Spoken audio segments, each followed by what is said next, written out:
There have been enough sober reports from very reliable, multiple witness individuals who have all seen these things all over the world, not just in this country, but all through Canada, all through France, all through Brazil, Australia, you name it. They're really, for every, in a way, for me, for every couple hundred square miles of land in this country, there are UFO reports. Some of the people who have had UFO encounters do, tell me that it's very similar to the kinds of encounters that are in the film. But of course, the kinds of encounters that are in my film are based, in part, on the experiences of a kind of cross-section of people throughout the country who claim to have had second-kind encounters, first-kind encounters, and third-kind encounters. I wouldn't put it past this government that a cosmic Watergate has been underway for the last, 25 years.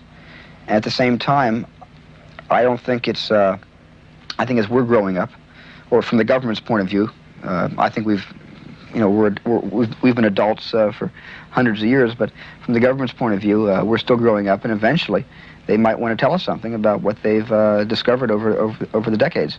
There is a rumor that was in U.S. News and World Report a number of months ago that Jimmy Carter might make some unsettling disclosures about the UFO phenomena sometime in December.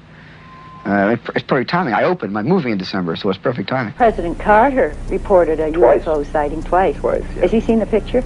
Last Saturday. What do you think of it? We haven't heard the direct feedback. We hear he liked it quite a bit. We haven't really heard directly from the president. In view of the fact that your own president has cited it, reported it, why is it that so many responsible people accuse the U.S. government of covering up UFO sightings, and why would the forces of the government try to do that? Well, it's very popular today because of Watergate to blame the government for anything that we think we should know about that we don't know about. Dr. Hynek has referred to UFOs in America as a cosmic Watergate.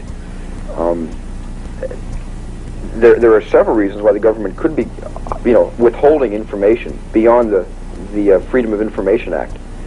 The Robertson panel, that convened in the early 50s, decided that UFOs were not a threat to our national security, but could be a threat to our national security by clogging all the proper channels of communication, creating rumors. During the Cold War, when we were already frightened of the intercontinental ballistic missiles arriving in 18 and a half minutes, and the government was afraid that too many UFO reports could be misleading, could mislead our own facilities, our own NORAD facilities, into thinking that what looked like a non-specific, what looked like an uncorrelated target could be, in fact, an incoming missile. And they didn't want to confuse UFOs with a threat from communist Russia.